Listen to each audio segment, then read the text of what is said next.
Yo, what's poppin', y'all? It's your boy Stacks, and I'm back with another episode of Go Up Inside. Just want to say appreciate, everyone that has still been rocking with me, tuning in, pressing play, commenting, liking, all that shit.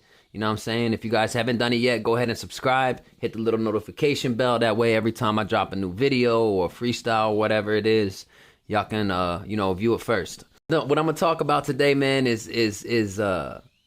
something that I had a really hard time dealing with mentally at first.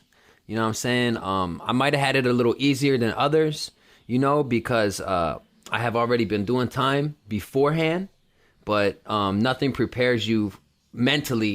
23-in-1 lockdown. You know what I'm saying? So I'm gonna just talk about today my first taste of lockdown 23-in-1 and some of the crazy shit, that was going on, during that lockdown. All right. So it was my first time in county prison. You know what I'm saying? And I was an adult. I just turned 18 and shit like that. And I got switched over from the juveniles.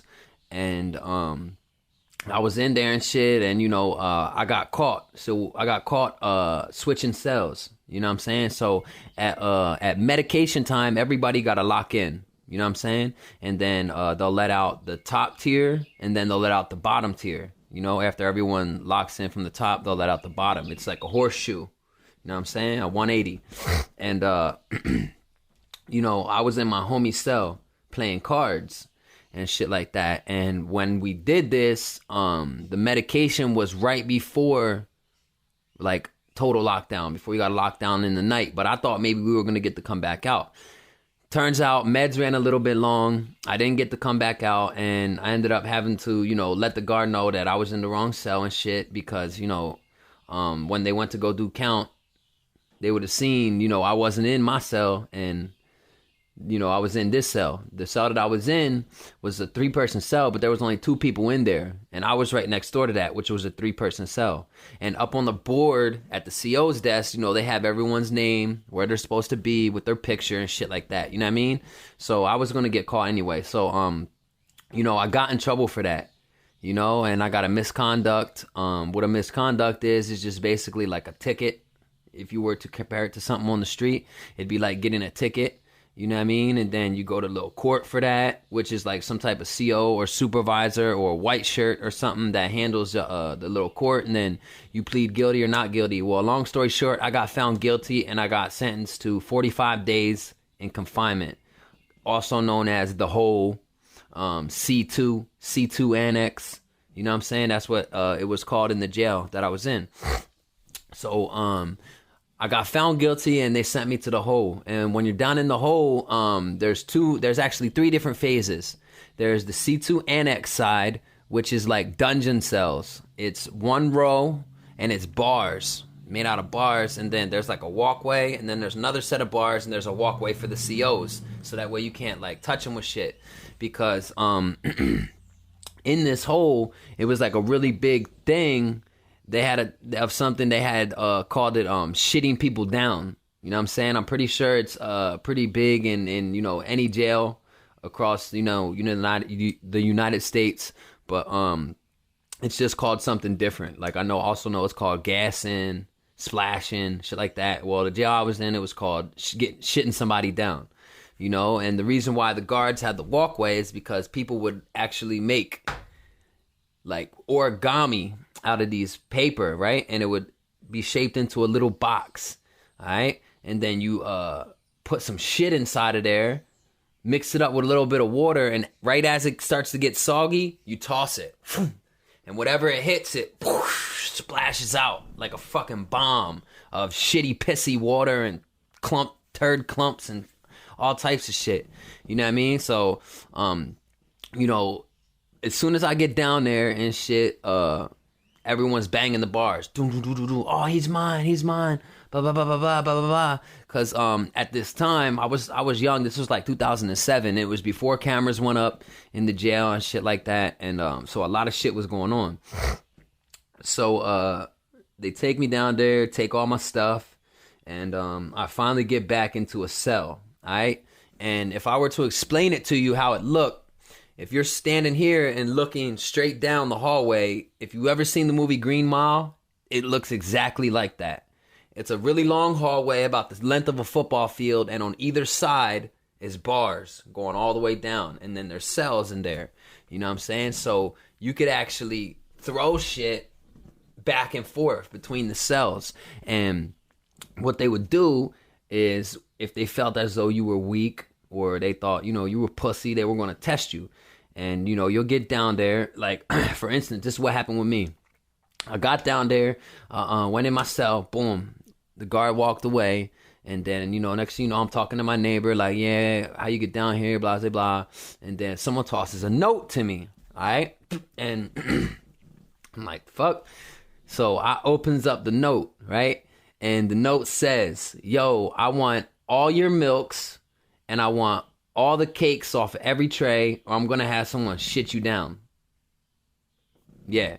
So their threat was, if I didn't give up my food to him and my milk and whatnot, he was going to have someone throw shit at me. All right? So I said, all right, I didn't even say nothing back. Wrote a little note, tossed it right back. What I wrote on the note said, I guess it's going to be a shitty situation then, because I ain't giving up a fucking thing. You know what I mean? And when I did that, a bunch of dudes started speaking in Spanish and shit. Blah, blah, blah, blah, blah, blah, blah. Talking to each other, I guess. You know what I'm saying? So about an hour or so goes by, right?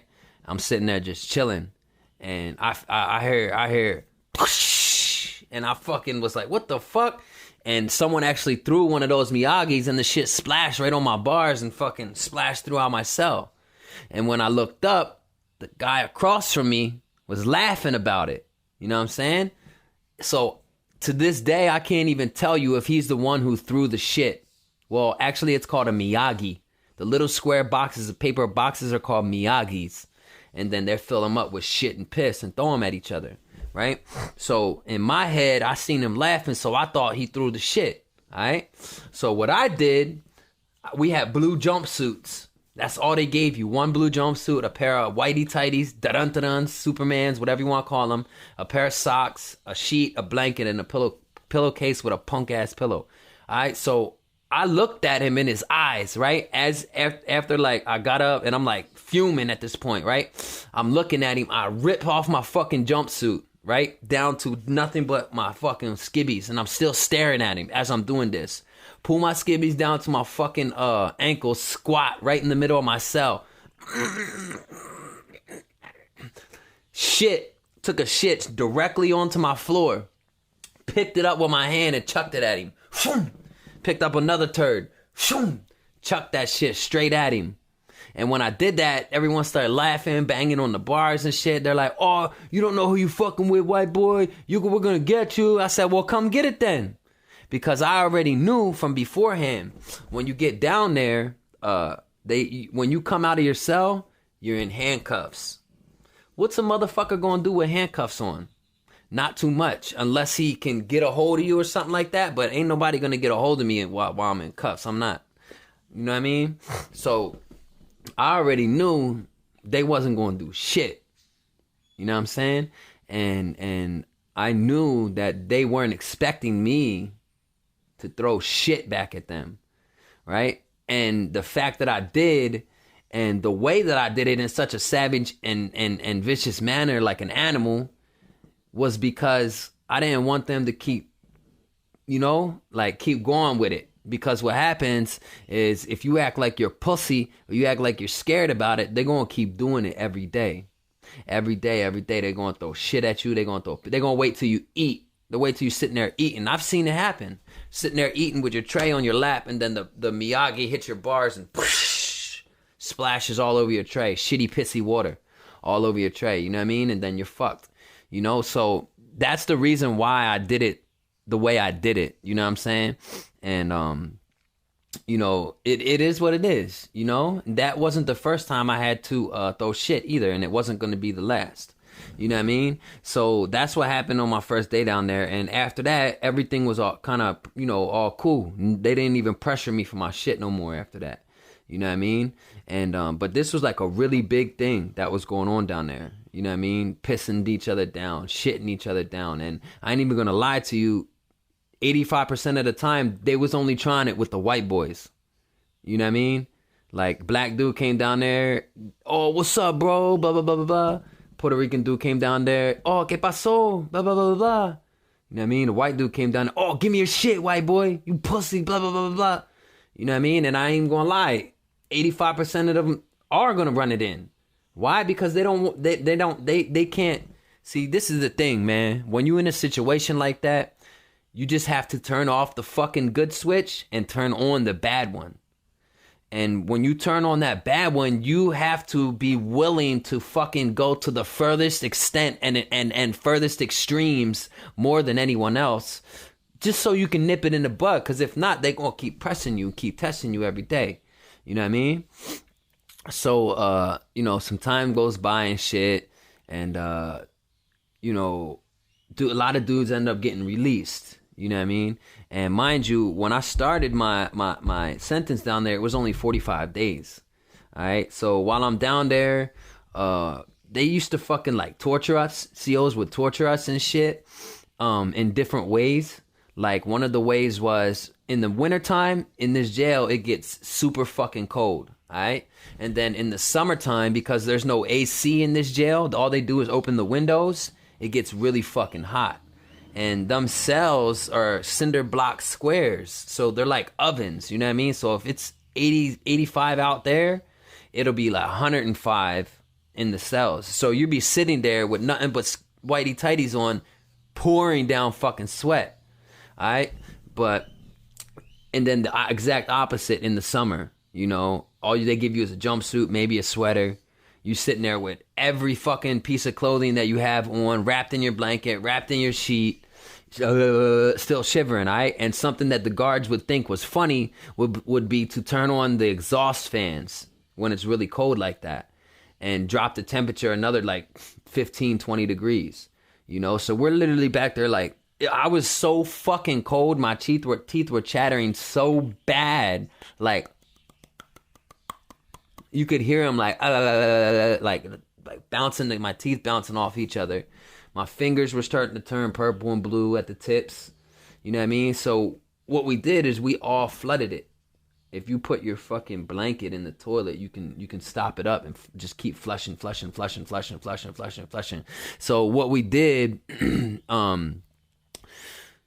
we fucking did that. Everyone on the whole block did it. You know what I'm saying? On both sides of the tier. And because what they did was they turned on the exhaust fans for like at least an hour and some change, and then nothing happened until we fucking started flooding it and shit. Because what happens is when you flood so bad, the water will start to seep from the block area back into the day room, and then across the day room back into where the fucking CO station is at.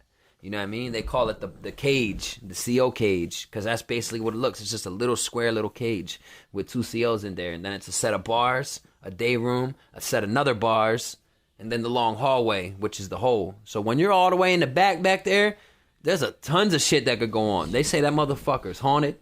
The county jail that I was in was built in the 1800s. They call it the castle. I'm going to put up some pictures of it. The front of it literally looks like a castle. You know what I'm saying? There's tunnels connecting from the jail to the courthouse.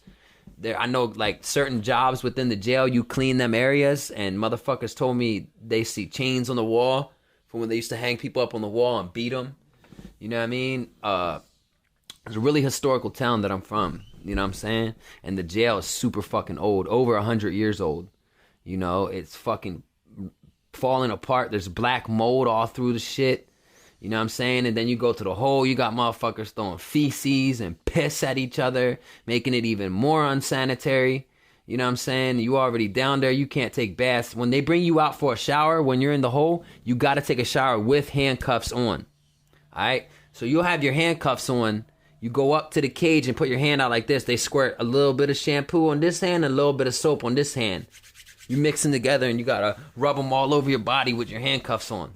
Then you got to dry off with your handcuffs on, and your whole 1 hour of rec is done with your handcuffs on. All right? And I know I'm saying like it's lockdown 23-1, but honestly, it was more than that.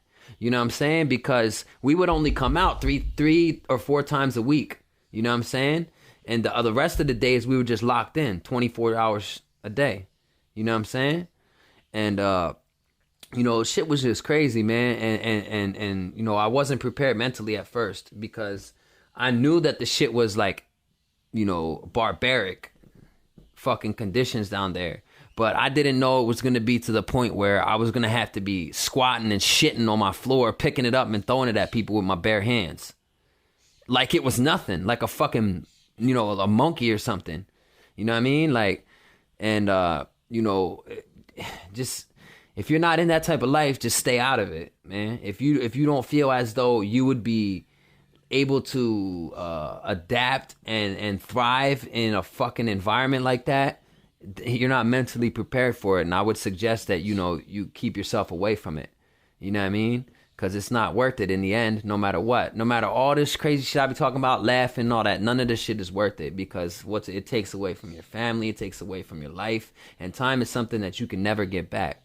You know what I mean? So why would you want to put yourself in a position to where you got to make a choice of whether to give up your food or throw shit and piss at each other? You know what I mean? And, it's just a fucked up feeling and it's a fucked up situation, And so I was, like I said, I was sentenced to 45 days down there. I turned 45 days into 10 and a half months straight. So I was in a cell with no window. So for a whole year, for damn near a whole year, 10 and a half months, I didn't see the sun. The sun didn't see my skin. I came out of the hole, my hair long.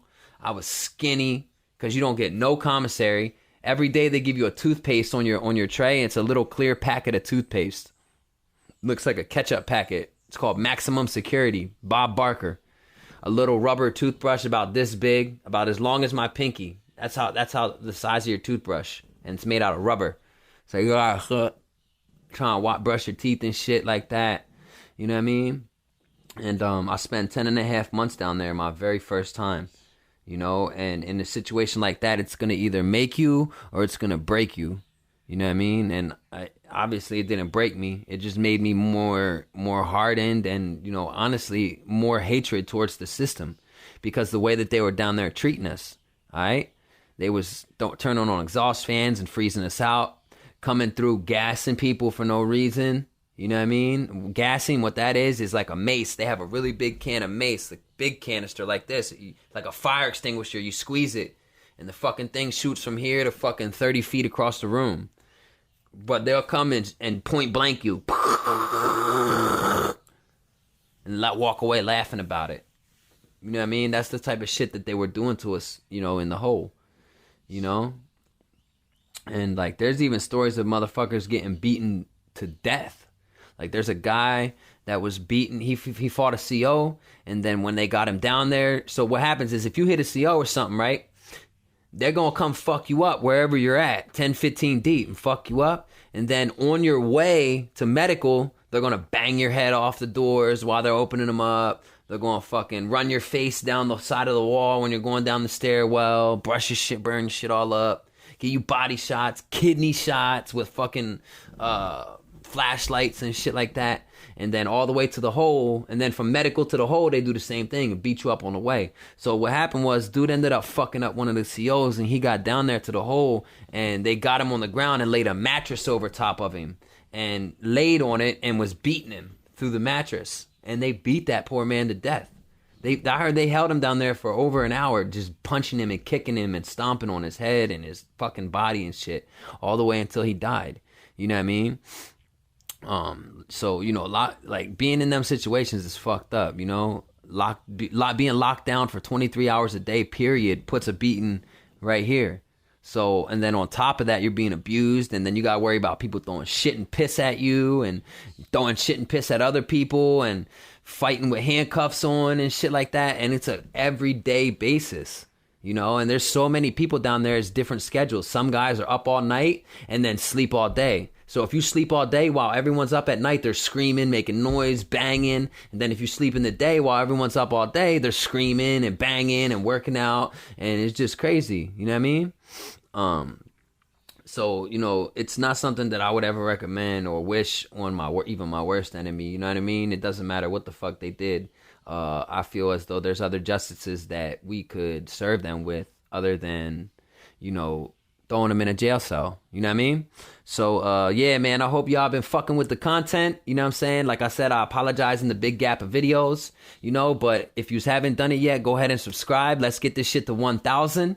You know what I mean? And everyone that has been tuned in, I appreciate y'all. 1,000. Keep tuning in. Keep subscribing. Hitting the notification bell. Commenting, liking, sharing, all that, man. This fucking channel right here needs to grow. You know what I mean? I got a lot of fucking, knowledge to drop on people and positive messages to push.